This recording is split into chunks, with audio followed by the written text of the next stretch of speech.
Good evening, ladies and gentlemen. My name is Matt. I will be your alchemist this evening. Welcome back to You Meet in a Tavern. And I am here today with author and YouTuber John A. Douglas. Hello, John. Oh, Matt, thank you for having me here. Well, thank you for coming. Thank you very much for coming. For people who don't know who are you and what do you do? I am a lifelong lover of fantasy and writing. I was a hobby writer for a long time, and finally, after a lot of life and everything got in the way, I finally just come into a place where I'm able to put out something as worth reading. I'm I don't like to use the word aspiring author because I have published something, but right now it's just a short story, so I am technically an author. And that's the brag I had at Christmas time when I met with all the family. It's like, look, the dream has been fulfilled. I am published, and I did get paid for it. And I bought a cup of coffee with it. So, by Stephen King's own definition, I am an author. I've got several books in the work, and I've got one book that's going to be published a little later this year, The Black Crown, and I am what I like to call a struggle bus tier YouTuber, and I like to occasionally talk about things on pop culture, and a lot of times I like to stream. I like to stream with other authors and independent creators. I'm a big advocate for independent content creators, whether you're an author, comic book author, writer, or artist, or indie dev, or a tabletop designer. Mhm. I try to run a whole gamut, but I'm very pro independent. Right. And that's kind of come about after several years of a lot of things that I've enjoyed in the past, a lot of mainstream IPs, just uh, without sounding too much like the chorus of everybody else that says they're ruined by whatever slight they can imagine. A lot of really bad storytelling, and for me, that's what it always comes down to. When the storytelling is bad, when it's disjointed, when it tries to put a message over a good story and good characters, you end up with something that is significantly less entertaining than what it was before. And a lot of people can say, "Oh, you're just an old fuddy-duddy, old curmudgeon," and maybe that is true to some extent. I am of a certain vintage, but by that same measure, I also know the difference between stuff that's good and stuff that's bad, because a lot of what's come before has been very, very good. And objectively speaking, a lot of stuff that was very good is much better than a lot of what we have these days. And a lot of my favorites, I was a Star Wars fan for a long, long time, 30 plus years. And the disjointed storytelling, just the mishandling of that particular IP by Disney, just made me not a Star Wars fan. I'm already past my raging days on that particular IP. I've come through to a place where I'm the opposite of love. I'm indifferent to it. And you think about how bad you have to make something to make a fan just not even care about it anymore. Mm. I think I'm about there as well with Star Wars, yeah. Where I'm just sort of like, okay, that's a thing. That's no longer really anything that I care to engage in. Um, Right. And that's just the most, maybe just be the most popular example. I was a big fan of the MCU and Star Trek, and pretty much anything nowadays that's mainstream is just absolutely, was that a wine bottle? it is no, it is Pellegrino. Okay, It okay, that's looks, water. it does look like a I was, giant bottle of beer I or mean, no like a wine judgment, bottle. man. Go ahead if you want to get lit for this. That's that by all means. That'll be very entertaining. Um, My other channel is called Drunk Wordsmith. That's the thing. Even though even though I don't drink anymore. But Me neither. Coffee's about as strong as I get these days. But to get back to it, like the mainstream has been letting me down, and this is not the first time that something I've really loved let me down from mismanagement by the people who are running it. I was a very, very big pro wrestling fan. And after many hmm, years of watching that just not be able to rise up to the level of when I enjoyed it, in about 2018, late 2018, I just kind of threw my hands up and said, I can't anymore. I'm constantly waiting for it to get better, and it just doesn't. Mm. And one of the few comic books that I collected had that, and where I will give some credit to Ken Penders, who was a longtime writer of the Sonic comic, which is one of the few comics I actually collected as a kid. Mm. Ken Penders taught me a lot about writing. He just taught me about how not to write, and that I got to watch. You ever watch like you ever have that family member that makes so many mistakes that you start to think that you actually kind of correct your own life to make sure you don't follow in their path. That's kind of how my writing went when I started to make the shift from hobby writing to wanting to write novels. I was telling myself, just don't do what Ken Penders did. The inconsistent storylines and inconsistent characters. Just don't do what he did. And definitely don't sue Sega to try and take possession of these characters. I don't know if you know about that whole drama. That is quite an internet rabbit hole to go down. Something to look into. I'm pretty sure I have read some Sonic comic books before, and I don't remember much about them, but one thing I do remember vividly is Sonic in a fight with some baddie or another, and he runs off, and the villain's like, "Yeah, yeah, you're running away," blah. And he runs around the planet in order to like hit the bad guy from the other side or something like that. Yeah, I saw that episode of Justice League as well, Ken. It's Ken's original idea. I mean, granted, it was a comic book for kids, and I was a teen at the time growing up. But the show that comic was based on was is still one of my favorites. It's such an unheralded gem of '90s. A lot of '90s cartoons have really great writing.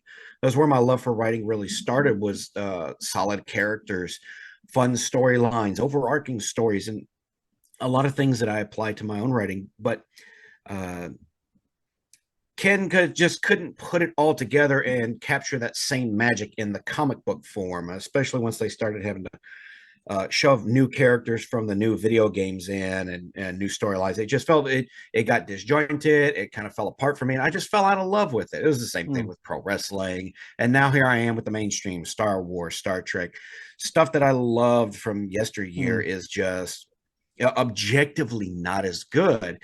And so in about 2020 to 2021, I was just kind of having this seismic shift in my interests, and my Overton window just kind of moved from the mainstream. And here I was looking at all these, looking into self-publishing and finding just this whole crop of new fantasy writers that had popped up and come together. And as the Macho Man Randy Savage always says, the cream rises to the top.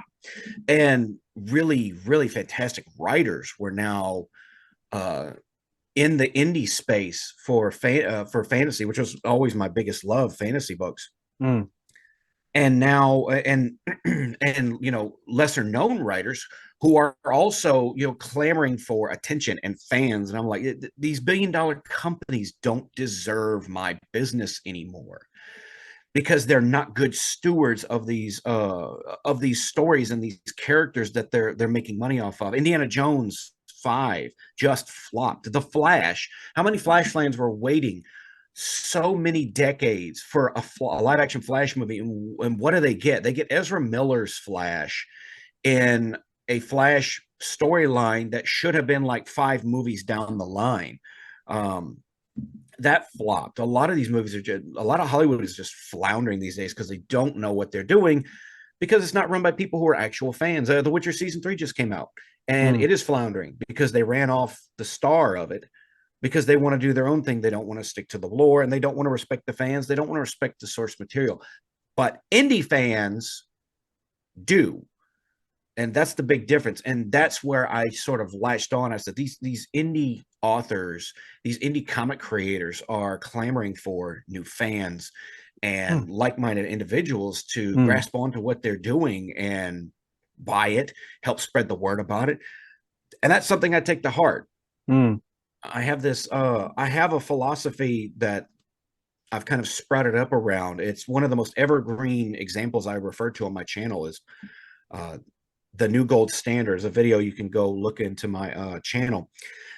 And basically, the New Gold Standard, especially for indie creators, is genuineness and authenticity, because fans understand that the stewards of these mainstream properties are not genuine and they're not authentic. They say they are, but they're lying so that they can get you to go to the movies. And then you go to the movies, you give them the benefit of the doubt, as you always have. I don't anymore. You give them the benefit of that doubt, and then what happens is they fumble the ball again. I mean, imagine watching a football team, your favorite sports team, and every week they say, "Trust us, we're going to win this week. This time it's going to be different." It's like Lucy with the football and Peanuts, right? Trust me, Charlie Right. Brown, you'll kick the football this time, and then every time they pull it up out from under you. But a lot of fans are not falling for that anymore. And in the indie scene, they're delivering your expectations. They're not trying to subvert it. That's what I love about indie authors, indie creators. They're genuine, and that authenticity is what is going to draw people and genuine fans to them. Yeah, there's a lot of really good energy in around like the indie author, like the various kind of pockets of indie authors that are kind of cropping up everywhere. There's one that's come, I think like Timo is one of them. That is Timo Burnham from Yeah. Mines. Well, it was like Parler, and then it went to Mines after Parler was obliterated by big tech, and then there was this just this little core of indie authors that just kind of glom together, and they're just putting Yeah. things out, and they're putting great things out. And I like mines. It's there are a lot of good. There's a good vein of. I try and be wherever there's a good vein of indie authors and indie mm, creators kind of gathering together.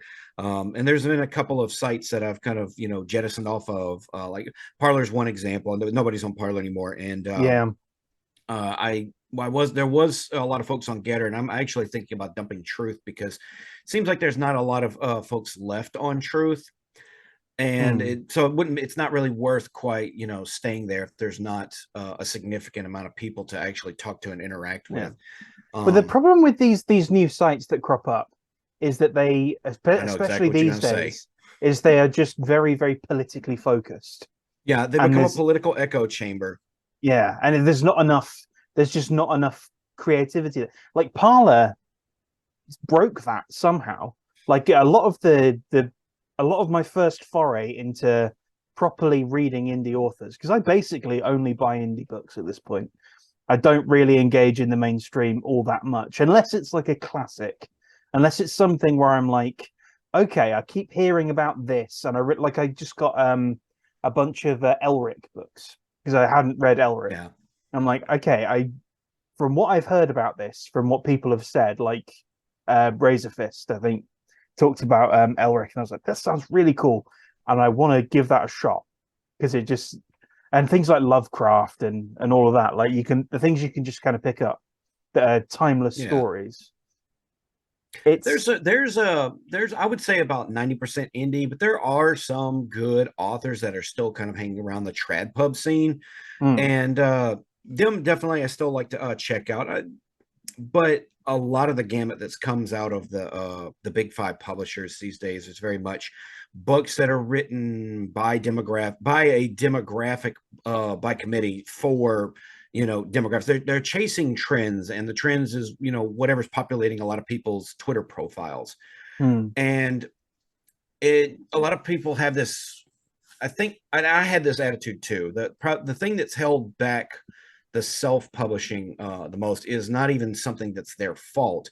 It's the perception of people that not having any quality control mechanisms in place means that self-pub is going to be flooded with stuff, essentially flooded with unedited garbage, mm, thinking that if it's going through a traditionally published publisher that it must be good.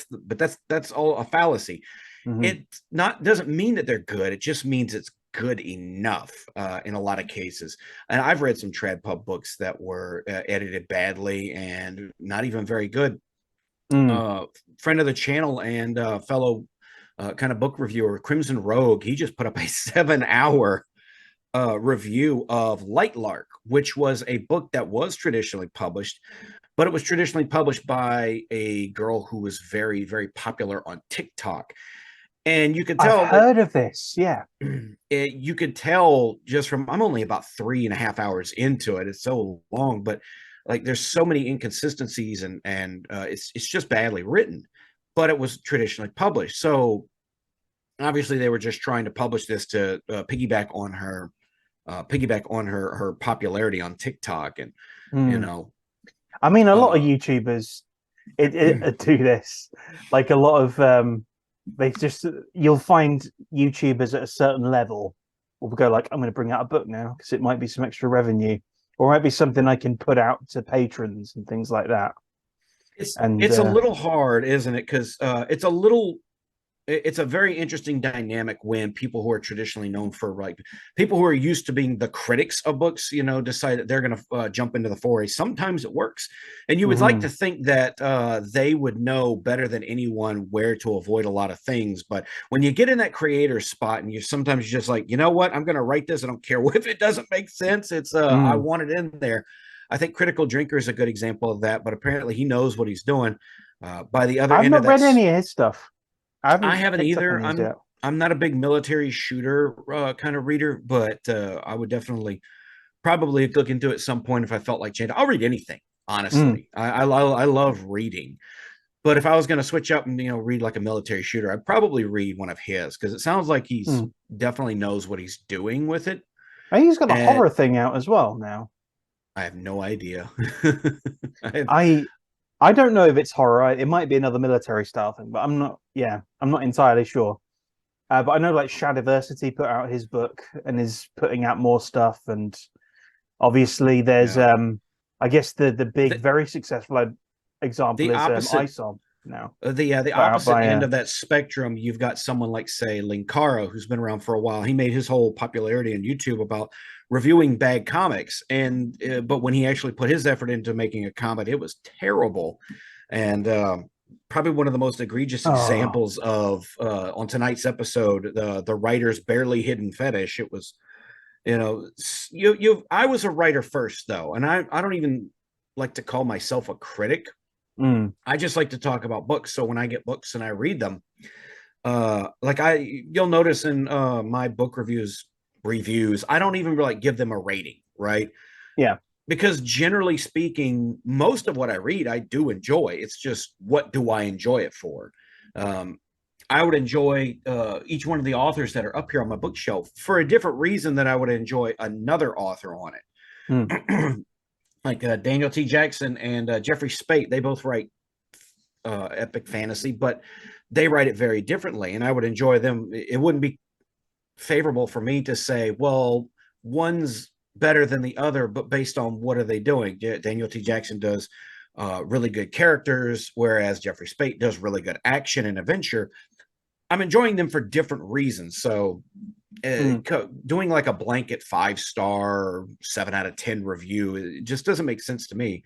I like to list out what I like about the book, what really mm. stands out, where the author's strengths are, where they could use some improvement in, and then I let whoever's watching can kind of decide, that sounds like a book I want to read. Mm. Yeah, I find as well the other thing with the indie space is it's easier to get in touch with the author and be Yes, like, I really like that book, or I like that book. There are some things I would do differently, but I mean, it depends. Like, especially if other writers are reading your work, it's like it can be handy to get like a second opinion on stuff, and it can. have people kind of.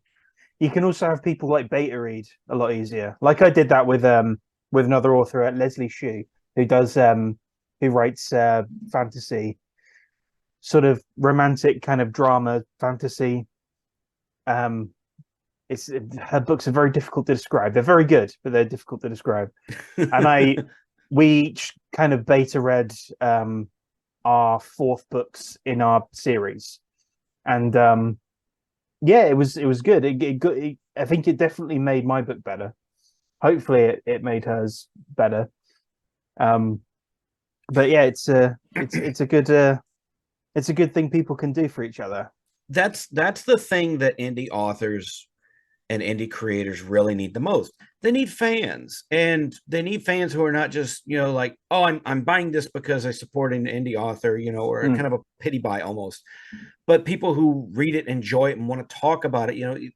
You look at how many YouTube channels that are up there, people just talking constantly about Star Wars yeah. lore and delving into that nonsense. That kind of passion applied to indie books is the kind of thing that I like to do. um we were talking earlier about, you mentioned earlier the indie authors who are kind of rising up. The creams really rose to the top.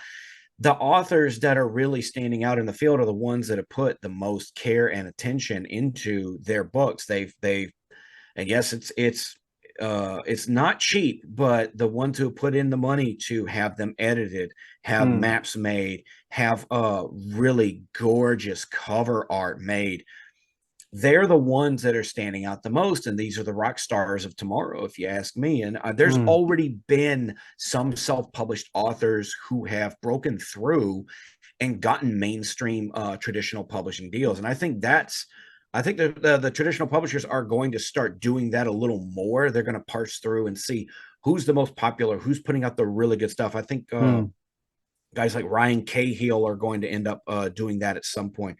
mm, Travis Baldree, he kind of broke through. I think he's probably not the best example because he was already known in the industry. He kind of already had friends on the inside because he mm. was an audiobook narrator, and then he Right. came out. The most Alex, oh God, what's his name? Alexander. I can't remember his last name off the top of my head. He wrote the Combat Codes, and it's a fantasy martial arts book that looks great. Mm, And he actually had already, hold on, I'm looking it up right quick because I want to get Alexander Darwin.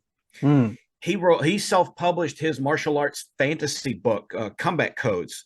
I think he already had the trilogy done, and he got picked up by Orbit Books, and Orbit's now publishing the Combat Codes, and it looks fantastic. I honestly can't wait to read it. I'm trying to get through a lot of Iron Age books this summer, mm, and because those guys are really unified in uh, uh, pushing in the indie space, and indie creators, mm, really working together mm, to try and create that kind of grassroots organic network of independent creators that just are mm. not swayed anymore by mainstream.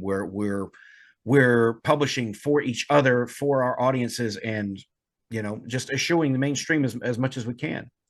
Yeah, I was going to bring up the Iron Age because that's the kind of that's the most recent push really for indies to kind of like actually kind of band together and rise. I mean, rise together, I guess, in a sense. Um, and yeah, it's there's some interesting stuff coming out of there. James Craig being one who's been on here. Um, I think his sort of horror. It was 5 to 4. His like horror novel was pretty good. People like Tim O'Burnham are on there. Tim Dempsey is there as well. His book's really good. Wilting Blood. Oh no, that's the series. No, I don't know actually. It might not be the series. I can't remember if it's the series title or the book title, but it's very good. It's like a kind of vampire action story. Um, Yeah, I've got a lot of the books from the Iron Age, and the Iron Age is it's a really great name for the movement, and I mm, hate to be that kind of hipster who said I was Iron Age before it even had a name, but it kind of what it is, what it was. It kind of encompassed my attitude that I had really adopted mm, before the term got coined. And a lot of people have really taken that moniker and really run with it and said, we're independent and we're proud, and the Iron Age is simply the label that we're going to run with, mm, and anyone's welcome to it. And it's not a centralized place. And to me, anyone who's independent is Iron Age in their heart, because they are investing in themselves, they're investing in their ability, and they're putting their faith that their work is going to find its audience. That's mm, really one of the cruxes of the Iron Age, is that there is an audience out there. As as we've seen with like the last 5, 6 movies from Disney and mainstream just absolutely floundering and failing to make what they did. Audiences are inevitably going to, if they realize that Hollywood's not delivering anything worth watching, they're going to start looking elsewhere for some kind of entertainment, and indie authors, indie creators are going to be there to pick up those particular pieces. You know, we're we're in the middle of a writer's strike with a potential actor's strike. If you can't succeed right now when they're shooting themselves in the foot, you know, shame on you. You should be able to take advantage of these lapses in Hollywood. Hollywood is arrogant. They think they're too big to fail, but they're not. And when they start failing and flailing, they are going to do what they've been doing for the last few years, which is blame fans. But Mm. you can only, I've always used this phrase, you can only kick a dog so many times before it stops wagging its tail. You know, inevitably people are going to turn somewhere for creators who don't openly hate them. That's the Mm. thing that's infuriated me the most about the mainstream is the people behind the scenes get on social media and they openly tell you they don't like what they're in so not in so many words, but they say they don't care about what they're writing. They'll say they're fans, but it's a false front. It's a lie. Mm. They call fans who make their objections known ists and phobes. They call them names. They call them and they run them off and then say, you're toxic fans. We don't want you here. Well, when Mm. you tell someone you don't want them there, you know, they're going to take that and they're going to go. And a lot of people are taking their balls, running with it, like I did. Uh, I'm not just, uh, I'm not just, you know, supporting indie authors and indie creators. You know, I do it myself because I want people to remember what it's like to have fun and be entertained Mm. and not have the author wag their, you know, not have the creator wag their finger in your face Yeah. and tell you what for. Yeah, it's reading indie stuff. It's nice to be getting some stories and getting some media that isn't cynical and that doesn't hate me. You know what I mean? I guess Yeah, something that's not nihilistic and yes. I'm a little over morally gray characters because it seems like it's just an excuse for a lot of authors to just write a character who's you know, willing to go down there and be immoralistic. Mm. Is that a word? I don't know. You get what I'm saying. Someone to do some moral without having the, you know, the quandary of that kind of nonsense holding them back. And I think there's a place, time and a place for that, but you put too much of that in the market. I think we're seeing the result of a lot of that. You have a lot of people who just uh, they cannot stand the thought that there are people out there who are actually happy, that characters actually can be happy. And it's very weird to me because I didn't grow up in that time. Um, I was Mm. reading not too long ago, Rob Rhymes, Barbarians of the Storm series. I was on a book panel last night. We are talking about it. One of the things that struck us is, you know, he's a very jovial character, Fenric the Barbarian, but he's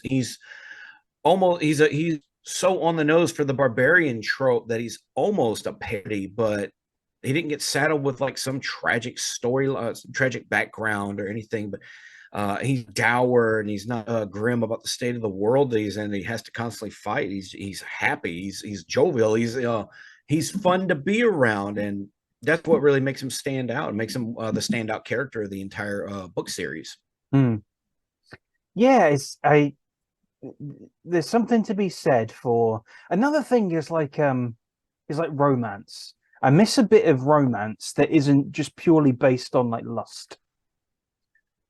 Like there's Yeah, something it's that's missing uh, from so much now, so many stories, and like true friendship is starting to be yeah, excised true from these stories. And I'm just like, stop making stuff genuine that's so friendship dour. genuine friendship and true brotherhood is a big thing for me. It's something that's very prominent in my own book because a lot of people just don't. get that you can just, what a genuine friendship is. And for all the good that social media has done to actually help some people connect with friends all over the world, an odd disconnect there. There's something to be said for just having your friends come over to your house and chill for a little while, have some drinks, have some food, sit around, play some games. We used to get that a lot more, and uh, it's it's a very, to me, it's almost a comfort read to see books with characters who are friends that are, almost just sometimes just not even doing anything. That slice of life stuff that gets sprinkled throughout a lot of books is always a to read, because you got to remember, and this goes back to the nihilism thing, is if you don't show your characters when they're happy, the times that they're going, the hard times don't really hit as much. It's a problem with, it's a tightrope balance, like with, say, grimdark books. Chris Brenning is one of the best of the authors that does this. If you don't have that vein of hope that's there, that the characters can overcome the dark times they're going through and come through to a better place, then you just kind of get torture porn, and it's, or no, wait, what's the word? There was another word for it. And there's another word for it. Misery porn. It was very prominent in a little, yeah. The Walking Dead was kind of like that. The comic book, Yes. Characters would not really even ever be happy for very long. It was just this. It was just this constant march of misery and trying to, keep their heads above water. But there was always this feeling that inevitably they were going to drown. They never felt like a good, safe place. No one ever got to take a breather. You got to give you got to give people a breather from that, or it really affects them in a negative way. That comic went on way too long. Way too long. So I heard. I was with was one it. of those things where everybody's. I was with it for a long What was time. I was with The Walking Dead for a long time, and then it just didn't stop. It just kept piling that Right. stuff on, well beyond the point where it And should have ended. Yeah, and it's that's the a real trick, knowing when to end. And some people even took The Walking Dead and said, "Oh, people like this." And to be fair, it was good for a while. Some people took that to be like almost like a challenge, like, oh, I can be grim and miserable like The Walking Dead, and then try to make theirs even worse or more bleak. That wears down at you. Every now and then you need the equivalent of like a Star Wars, where the good guys win, and the fight might not be over, but there's a clear sense of victory and overcoming the odds that were against you. It's it's such a I lost my train of thought. Well, the part that's with the Star Wars example, part of what is really making that, I think part of what's killed that, and part of what's making it such a chore now, is that the fight never ends. Like it seems like there's never going to be an end to that conflict. It's always going to just keep going in some way, shape, or form. And it's almost like 40K, but for like children. Yeah, it's never going to stop. And to be fair, 40K kind of has its audience. Like, yes, it's a very grim, dark future, but it's presented in such an over the top and awesome way that its fans really love it, and more power to them. I'm not really going to delve into 40K lore. Everything I know about 40K, I've learned against my will. There's so much of it, and none of it's original. Like, they steal everything from everyone, everywhere, to make it up. I do like the orcs, though. The orcs are a lot of fun, and that's probably for a bit of 40K lore, is that the orcs, who are too stupid to invent their own technology and make it function, their technology only functions because they believe it does. Like, that is such a wonderfully stupid, perfectly orc thing. I'm a bit of an orc aficionado. It's my favorite fantasy race, and it was one of the reasons I chose to kind of center my first book around them, because I don't always see fantasy authors. They always awesome heroes doing awesome things, and shadowy rogues and assassins and everything. Nobody Mm. ever really wants to talk about the orcs except throw them out as cannon fodder. And I'm like, Mm. there's potential here, and I start to explore that in my own book. I That is interesting. Yeah, because that is true. That doesn't happen very often. I'm doing a similar thing in something that I'm working on at the moment with kobolds because they are also thrown out as cannon fodder and they're delightfully pathetic. And I'm like, how do these things function? What are they? What is their makeup? How are they? How do they work? Yeah, they Um. they make fun, quirky sidekicks though. In Oh my yeah. world of Allspire, the setting for the Black Crown, my first book, Mm, I made I always like to be a little atypical. Sometimes do a lot of things different. My kobolds are rat-like instead of like lizard-like, okay. just because I want to do something a little different than everybody else does. Mm. Yeah, you don't get many kind of rat races, I suppose. But we're kind of hovering around D&D here. Another company that have decided that they hate their fans. And Spectacularly so.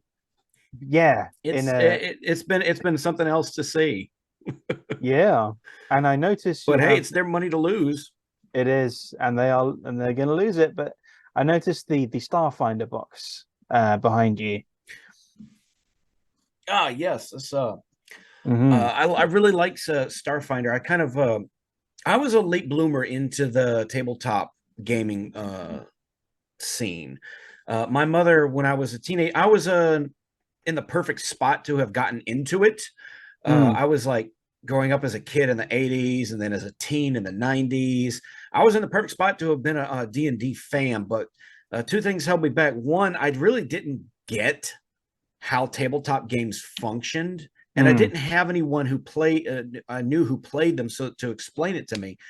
And two, my mother was fully enveloped by the satanic panic, so yep. Dungeons and Dragons was a big no-no. So much so that when I was reading an X-Men comic at the breakfast table one day, I turned the page. There was this big one-page splash ad for D&D Second Edition with a big red dragon on the front, facing down some dude with a sword. Great Mm. image. My mother saw that and freaked out and said, "Any company that will put this ad in there is not one that you're going to be endorsing." So she pulled a little bit of early cancel culture, and I was not allowed to read anything by Marvel for the rest of the 90s. I couldn't watch X-Men. I couldn't. I still tried though. I still watched it when she wasn't looking. Yeah. She gave Spider-Man a pass because Spider-Man was obviously a classic hero. The funny end of that story, though, is she eventually just kind of got over the whole satanic panic thing and got left on the wayside. Like, and then Mm. sometime in the early to mid 2000s, I was walking through the living room of my parents' room, and my parents were both sitting there watching the first X-Men movie on cable. And I pointed it out. I said, "Now, didn't you ban me from watching X-Men?" Before I could even finish that sentence, she just snapped right back at me. "Oh, were you still sore about that?" Like, yeah, I kind of wanted, kind of. Yeah, I wasn't. I didn't start playing D&D until maybe 2018 to 2019, and Mm. my son expressed a desire. He's like, "Look, I like playing D&D, but yeah, I kind of like sci-fi more than fantasy." So I said, "Okay." I looked out there for what do they have that was like D&D, but in a sci-fi setting. It was Starfinder.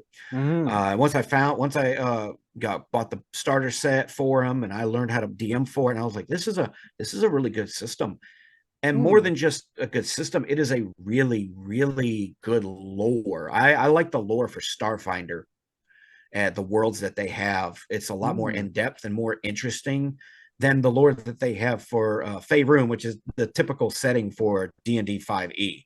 Mm. And this is Faerun just Paizo, isn't it? Who've brought out yes, Starfinder. it's All right. Paizo, the creators of Pathfinder, Yeah. which is essentially D&D 3.5, just with a different coat of paint over it. Right. Uh, Never played Pathfinder, but I do like Starfinder. It's a little more number crunchy, Yeah. I am a Starfinder content creator for Geeks and Gamers Tabletop, Right. which reminds me I need to make some more content for them soon. Yeah. Well, I was going um, to get into that because yeah, how did you get involved with them? they had Because an open casting. that's someone I'm sub to, and I yeah. Um, Arudai, the guy who runs the Geeks and Gamers Tabletop a channel. Mm, He's an experienced dungeon master, and he started doing tabletop stuff for that for their offshoot channel. And he's very knowledgeable. A good dude, knows what he's talking about. hmm And he started doing a couple of live streams for them. And once they got to the point where the channel was ready to grow, they started to they did an open call for content creators of different stripes, and I applied for everything I was qualified to. I did a video for D&D, hmm 5e, and one for Starfinder. And he found a dude for 5e and said, well, do you want the Starfinder? I was like, yeah, I can make some stuff for that Starfinder base. So it's been a lot of good practice, and it's been a lot of good to kind of help me grow as a YouTuber in the editing and just presentation and everything like that. Are they I've running been a campaign on there for Starfinder? they're running several campaigns. They run a Ooh. campaign for 5e. They run a campaign for Starfinder. They run a secondary D&D campaign. I'm not sure what it's called at the moment. The name Hmm. escapes me, but yeah, he runs several live stream campaigns a week on the Hmm. channel, and I work with like a team of about 6 or 7 other folks. They've got content creators for D&D 5e, Savage Worlds, Warhammer 40K. So Hmm. and we've been kind of cutting our teeth on getting videos out there to help people evergreen videos that teach people how to play, as well as every now and then something about a lore, something about a deity, different aspects of the universe. And this is where I really kind of shine in terms of content creation, because I really like the lore of Starfinder. So it's something that's fun and easy to talk about. Hmm. Right. Okay. So they're actually running on the channel a Starfinder campaign somewhere. Yes, it's called Junkyard Heroes, Ah, that's what because that is. it's set on the second one of the equivalent of Mars. And see, in Starfinder, you've got the core planetary solar system, uh, and it's you've got Avalon Station is where Earth would be essentially, and the next Right. planet out from that is, I believe it's Castroville, and it's kind of like a abandoned Mars junk planet. It was once like a really bustling industrial star of the solar system, and then it just kind of lost a lot of business. And you know what happens? It's got kind of that rundown third world post apocalyptic kind of feel to it. Hmm. That's where they've been running that the Starfinder campaign. Hmm. Okay. It's kind of like Detroit in space. Yeah, Detroit in the space. Detroit, if it was set on Mars. Yeah. Okay. Okay. Right. All right. Very good. Hmm. All right. Worth a look. Because I'm curious about that. I've played a bit of Pathfinder, and it was tricky. It was a difficult one.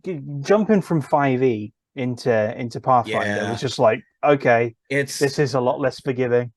yeah. Fair Oh warning boy. to anyone who wants to who's looking into it, because Starfinder's a lot more number crunchy, but from my perspective, it allows your character to be a lot more unique.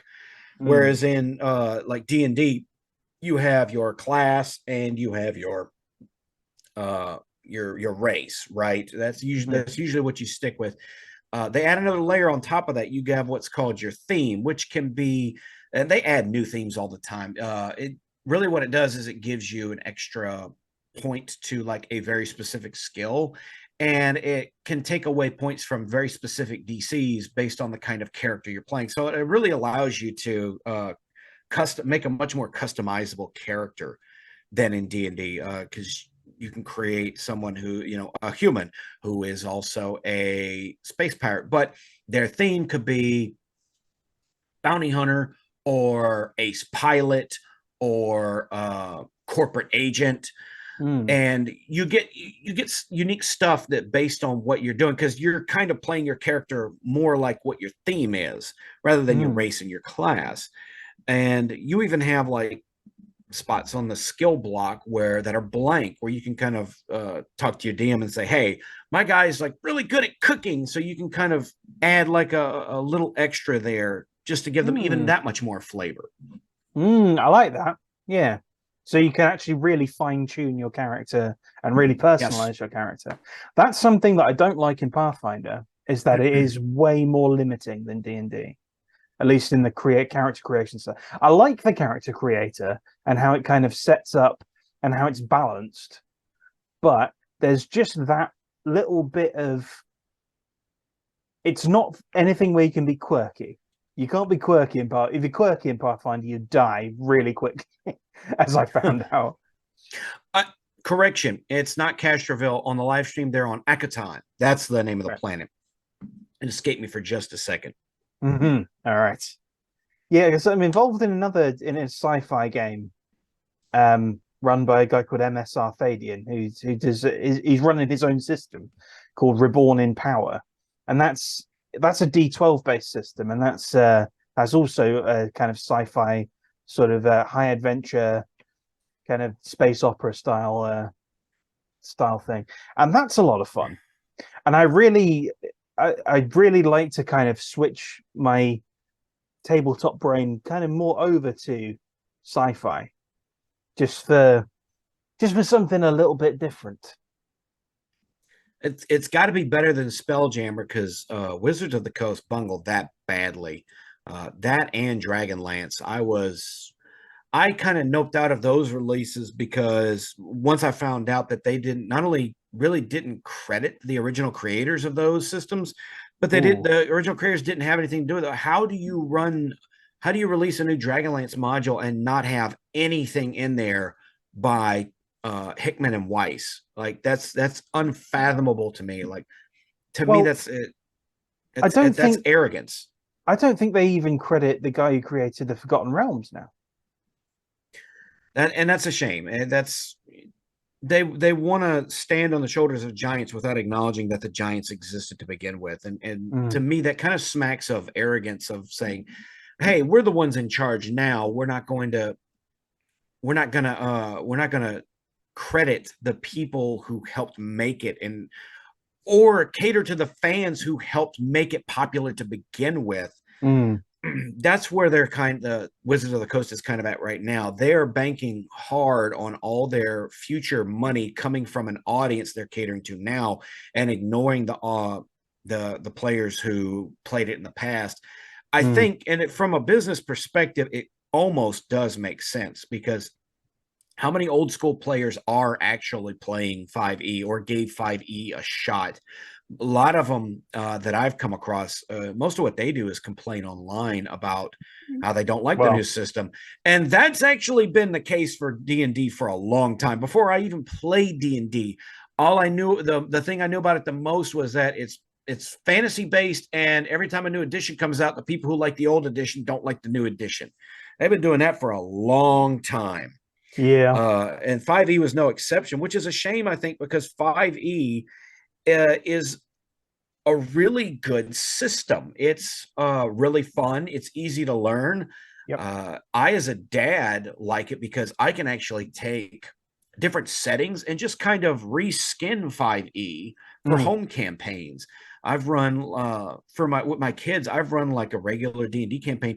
I've also run a campaign set in the video game Undertale, Minecraft.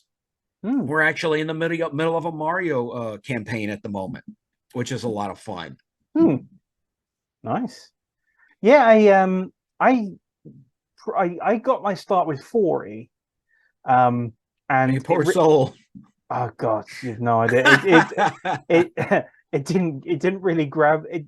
I think I probably did it wrong, but like I enjoyed it, but at the same time I was like, God, combat's taking hours and hours and hours. And like, oh wow, it's gosh, my tanky paladin is not really as effective at all as the ranger, who can just sit back and plink everything with 9 dozen arrows. And I was just there like, oh god, okay. But then I got back into it over with COVID and with 5e, and 5e was yeah, it was easy to pick up. Again, like you said, like I was in Poland well last year, end of last year, and I had a bunch of people there who it was like the nights were drawing. We were in like a small town in Poland, so we're like, we don't know really what we're gonna do. I'm like, well, we could play some D&D. I could run D&D for you guys if you want. I'm like, yeah, we don't really know how to do that. I'm like, oh, no problem. I can tell you how it works. It's easy. And I was able to, because it's an easy game to just kind of pick up in the first session. We just go like, okay, so you roll your D20 to see if you do this. You roll this for whatever, and it's easy to, if someone is joining who has no idea what's going on, you can knock up a character in like 10 minutes, as long as it's like a martial character. You just knock one up in 10 minutes. Go, here's your character, boom, you're in. It's like nice and Yeah, easy. and if you've got like a starter kit with some pre-made character sheets, it's even easier. Yeah. I actually I run games out of our local library. They have a local tabletop game night every other Monday, and I run games there for the teenagers that occasionally show up, and they end up having a lot of fun with it. They always lean towards crime, though. I don't know what that is. It's very strange. In the 3 years that I've been DMing Starfinder and D&D, the one constant that goes across every game I DM is arson. It's always leads down to arson with them. Oh boy. But it's so effective for every scenario that they've tried it in. It's ridiculous.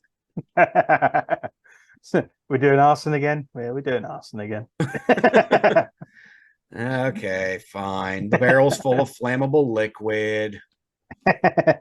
Is the barrel red? If the barrel's red, then we know what we're doing.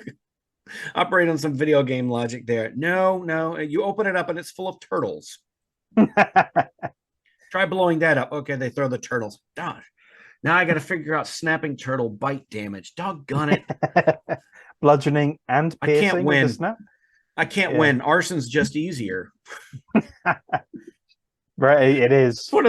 That's one of the best things about being a DM and an author. Anyone who's an author and a DM can actually back me up on this. Jeffrey Spate, who's another author, he wrote Paladin Unbound. I'll pimp him a little bit here on here.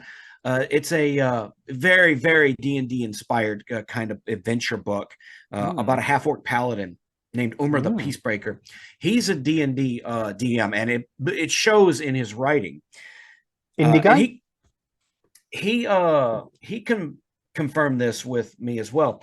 When you're a DM, it tickles the same part of your brain that being a creative author does.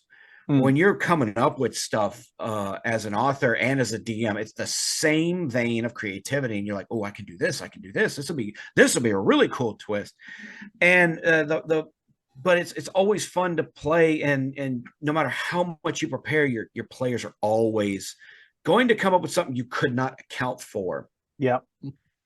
I'm running an evil campaign at the moment with my son and my neighbor, and they're essentially running a way it's developed was my neighbor plays basically a paladin who is a follower of Bane, so with the Oath of Conquest. So basically he's trying to take over the world. That's the point of his campaign. And my son's two characters that he's playing, a necromancer and a undead barbarian, are basically his lackeys at this point. Yeah. I brought them to this island with a fortress that was infested with undead warforges.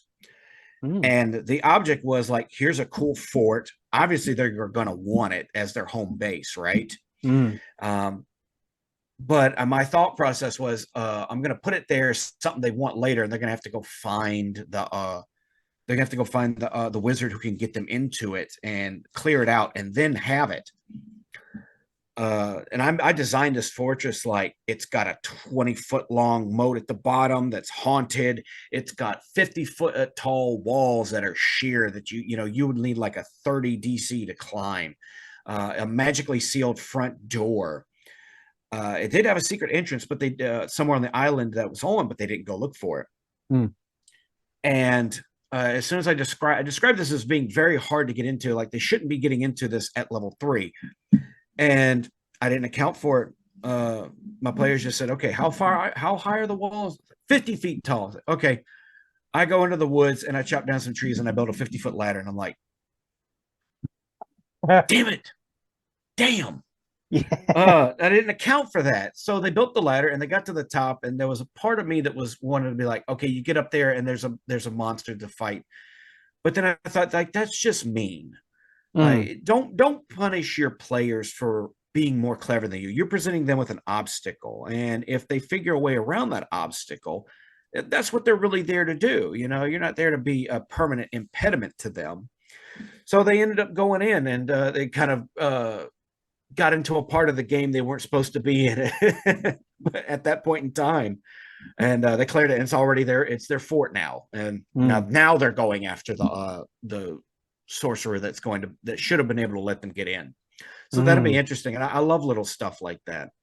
Yeah, I always try and reward players for creative thinking. If they outthink me, it's like, yeah, brilliant. I didn't think of that, and I love it. Yeah, So, they did a really cool thing recently, and I had no preparation for this. They were being hunted to be brought down to come in for trial, right? A squad of like 12 trained soldiers. The object was to try and make them run. There's like 12 soldiers on horseback. Obviously, 3 level 4 characters can't fight that. They turned themselves in and they went with them. Said, okay, we'll go back. They wanted to plead their case. Okay. It was a 3-day journey. And over the course of that 3-day journey, it was the paladin was just with them. The necromancer was hiding. The undead barbarian was in the bag of holding, like a monstrous Pokemon. He's undead, nice. so he can't breathe. Obviously, he can hide in the. He's not going to suffocate in the bag of holding, right? So, over the course of this 3-day campaign, the necromancer is casting manipulation spells to make at night to make the soldiers think that they're being hunted or haunted, and the paladin is playing into that and going, "It's Bane. You're going against the will of Bane." Long story short, by the end of this 3-day psychological campaign, 10 of the soldiers had converted to Bane and become the paladin's thrall.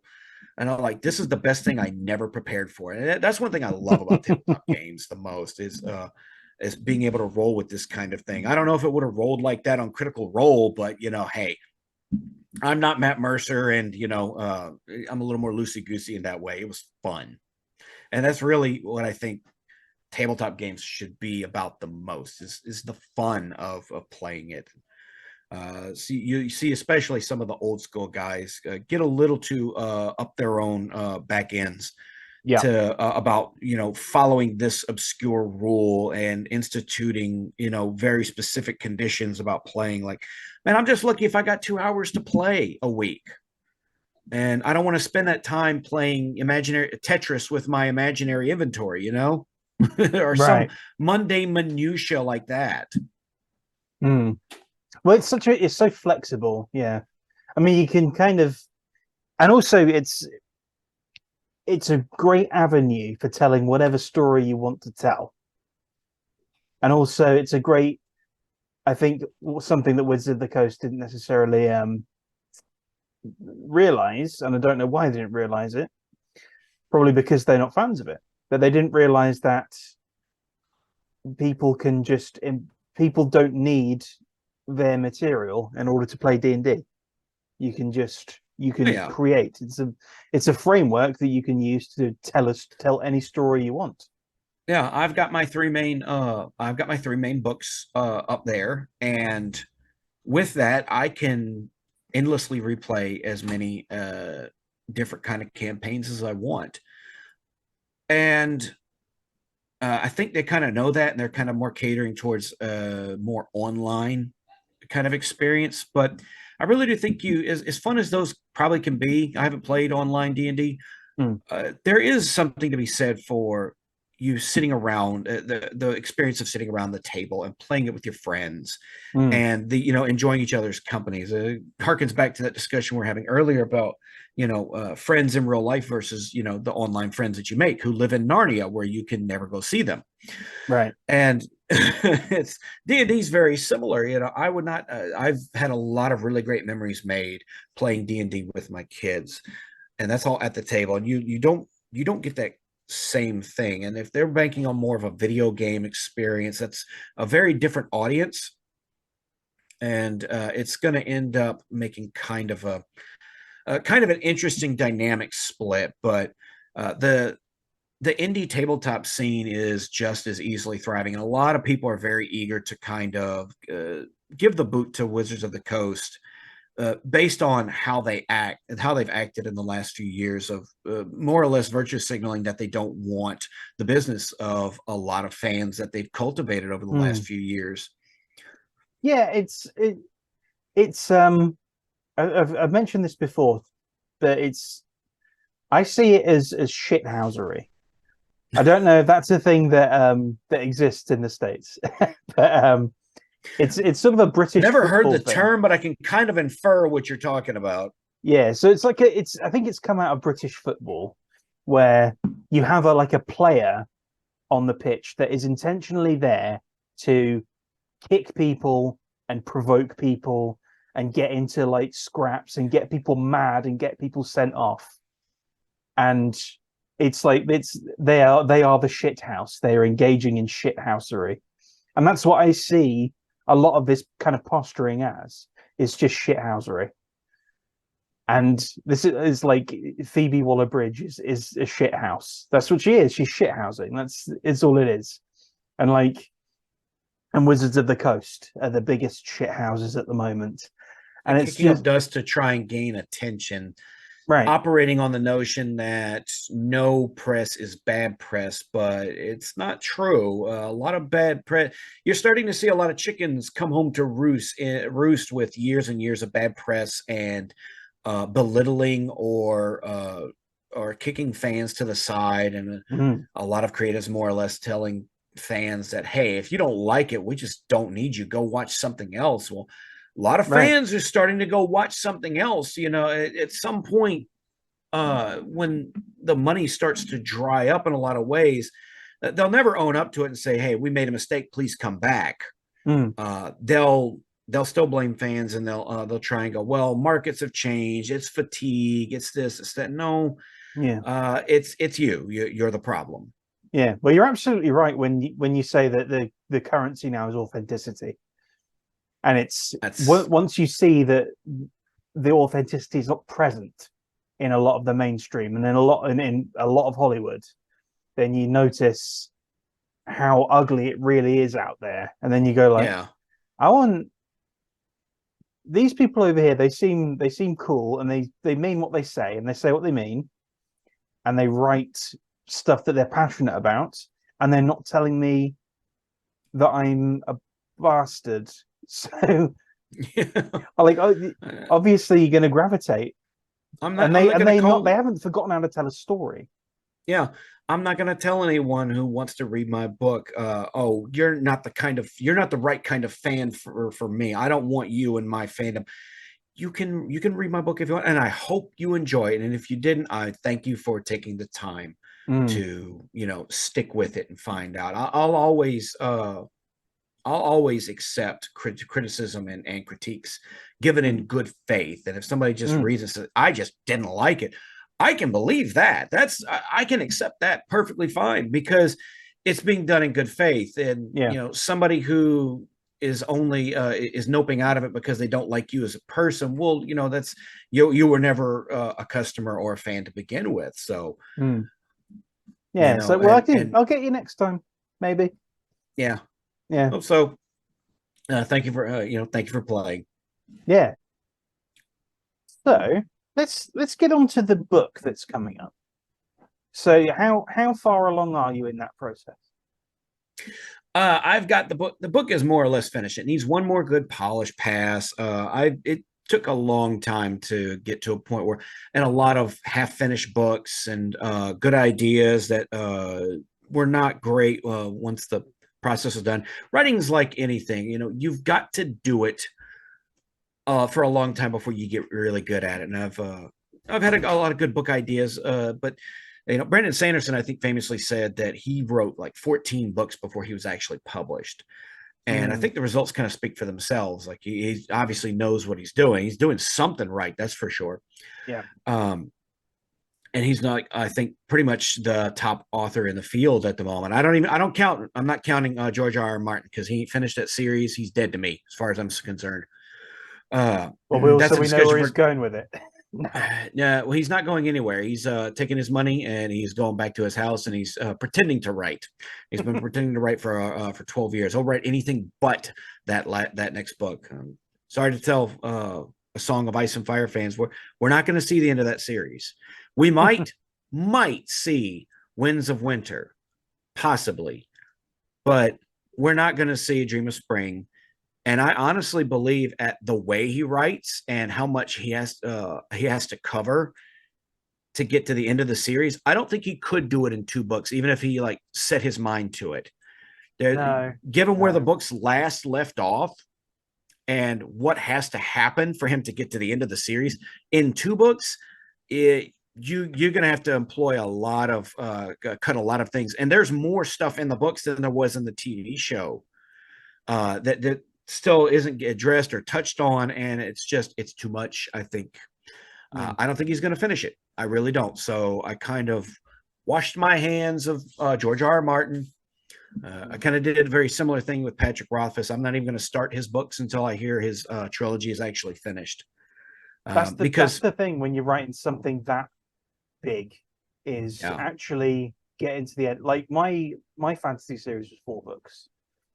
And the last one came out last month, I think.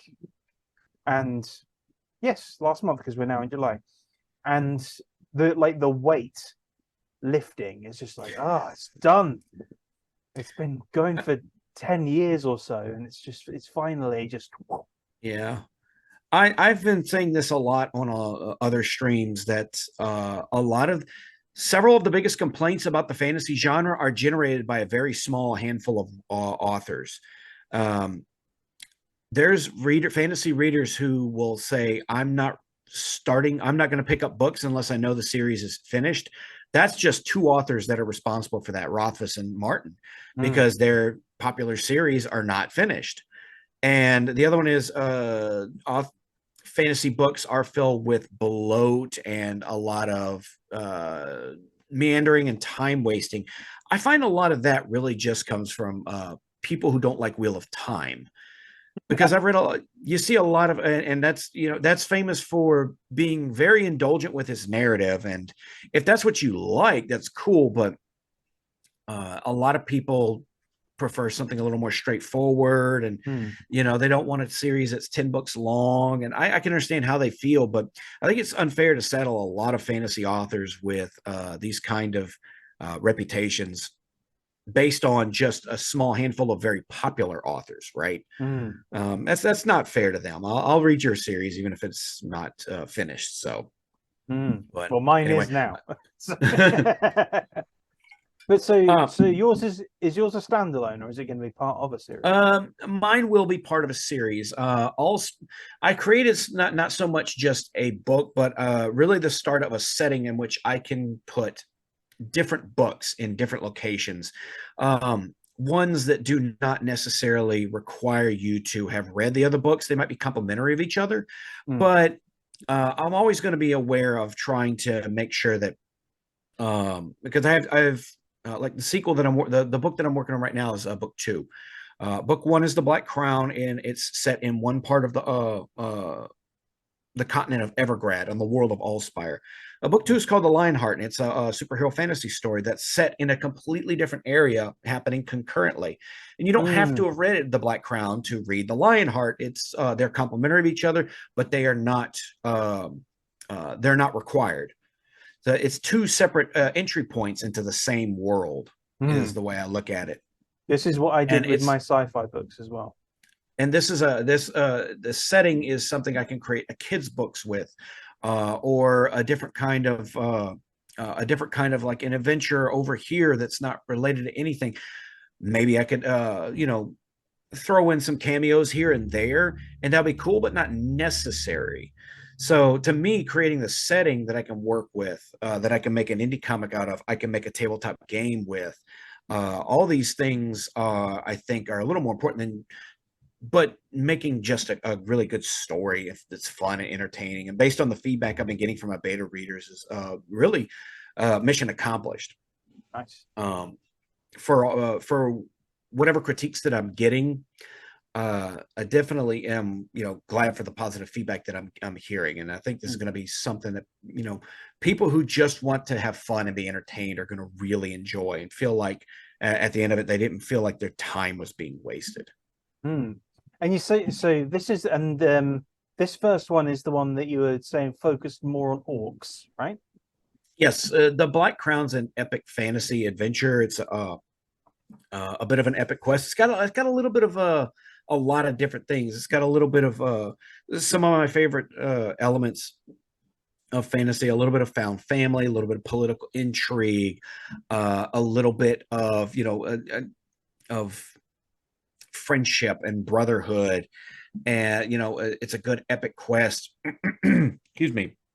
And it's centered around a half orc prince named Ragoth, who goes by Rags, by his friends. He was born into this in Allspire.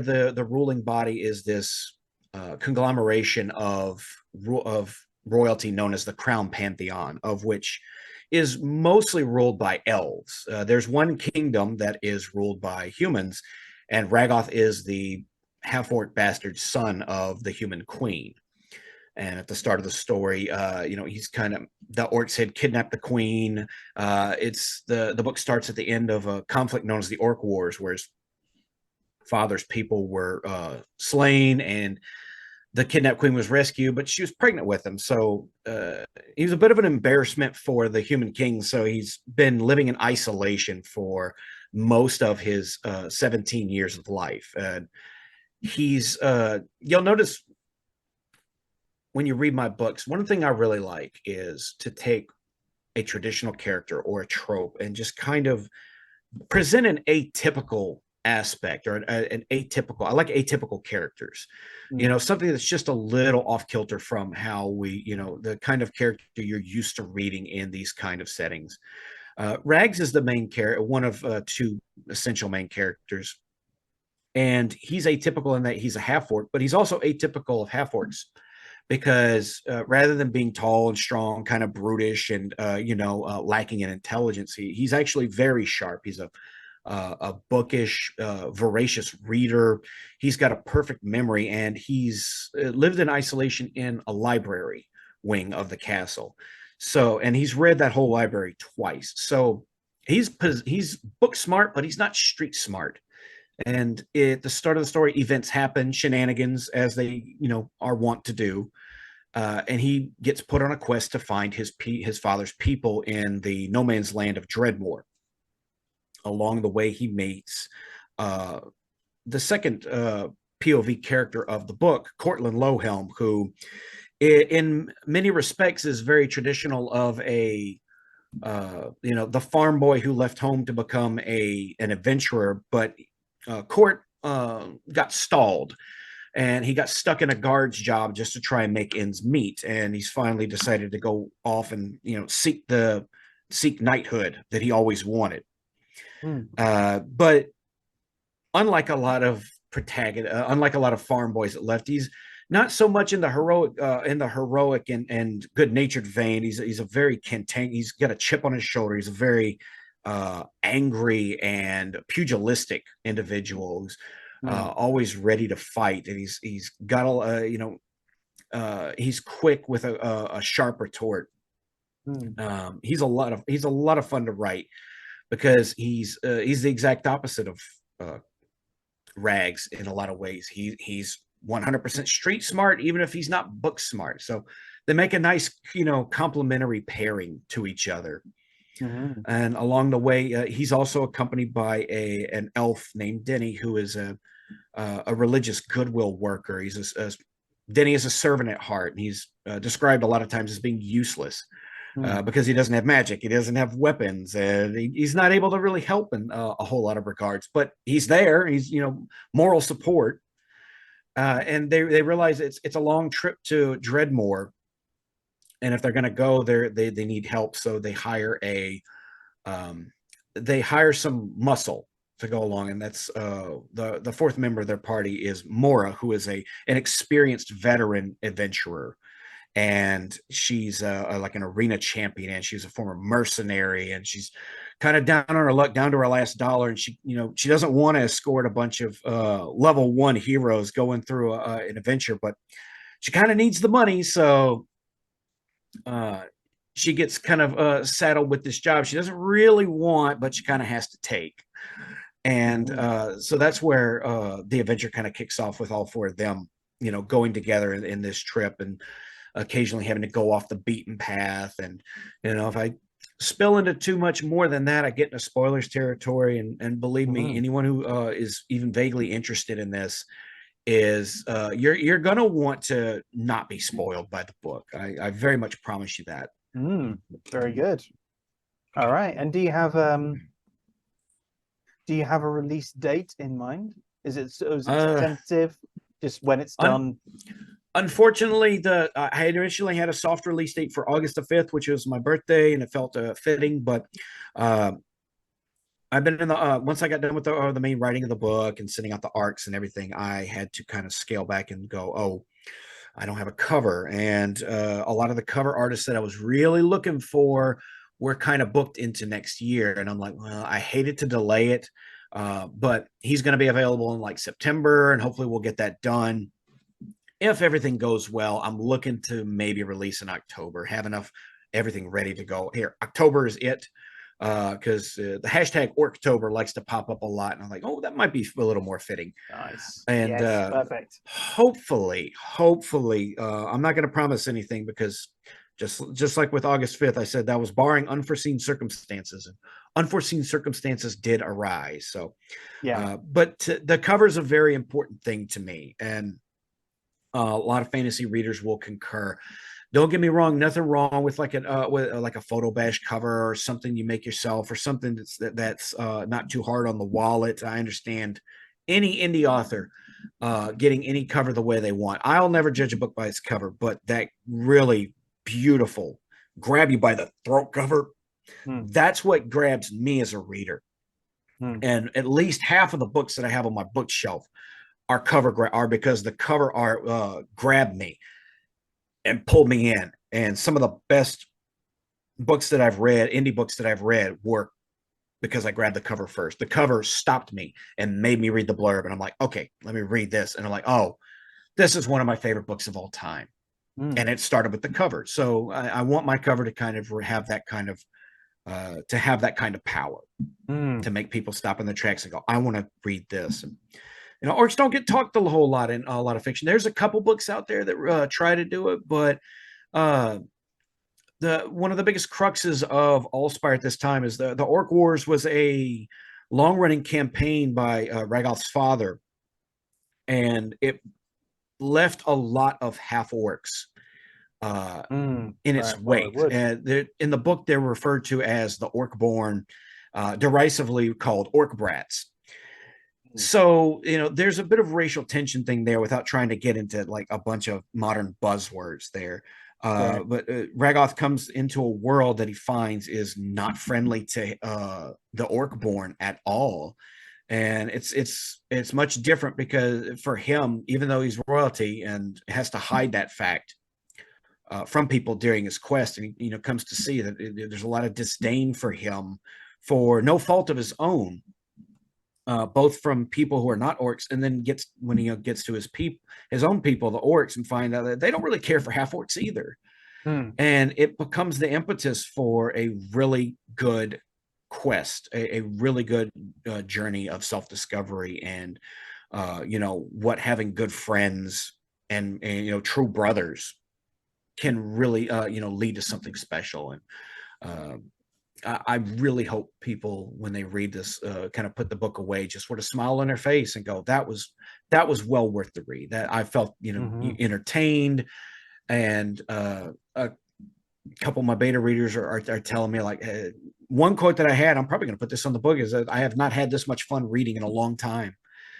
And maybe it's Nice. because a lot of authors are trying to chase that important status, that they want to create. They write something important. They're writing good stuff, but you can't forget the fun. You can't forget the entertainment, um, because that's why people read, to get lost in something. And when I invite folks, get lost in this world, get lost with these characters, feel like you're on the journey with them.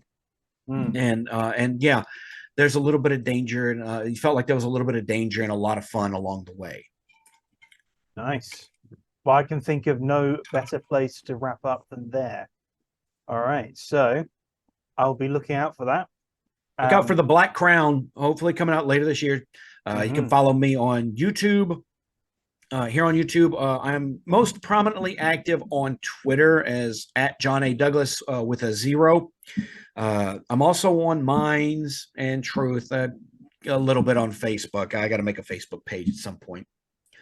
Mm. Um, yeah, but I'm most prominent on YouTube and Twitter, and usually there all day, every day. It's maybe a little unhealthy at times, but it's where I've met. Twitter's where I've met all my friends and all my fellow authors, indie creators, Iron Age creators, and just nice people in general. It's become a really good breeding ground for people hungry for the kind of thing that I'm writing, and the Iron Age is providing.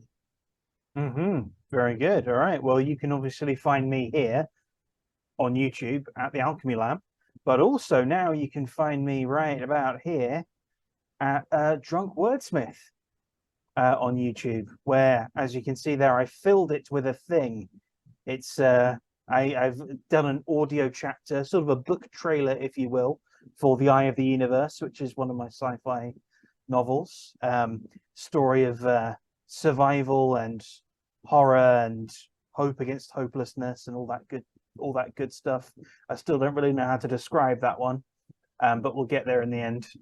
Um, you can also find that and a whole bunch of other stuff right here on Amazon. So we have fantasy books full of floating galleons, flying galleons rather, dragons battling cities and hordes of the undead, and camaraderie and romance, and all sorts of great things in the Four Guardians series. Yeah, And is that the Four Guardians? Is that lit RPG? yeah, so well, yeah, Four Guardians. So let's RPG, sir. You were recommended to me not that long ago, Ooh, oh, by very TJ good. Lombardi. Ooh, oh, very good. Ah, well, We had a discussion about lit RPG, and I was asking for good recommendations, and these books popped up. mm-hmm. Very Well, cool. I will. Well, brilliant. Okay, they've been recommended already. That's fantastic. All right, there's also some novellas there, the Kodiak series, which are just kind of a bit of light sci-fi, 8, 9, 10 chapters, um, set during the Interstellar Holy War. And of course, you can find them on Substack, where there's short stories and Shattered Lands and things like that. But without further ado, John, thank you for coming on. It's been a Thank you for pleasure. having me. I appreciate it. Yeah, definitely looking forward to the Black Crown. It's going to be, you've sold it me. And yeah, hopefully, I'm hoping it will have great success. And I'm hoping the Iron Age will have all that success as well, particularly as I'm a part of it. All right, so take care, man, and take care, You too, everyone. sir. And I'll see you all next time.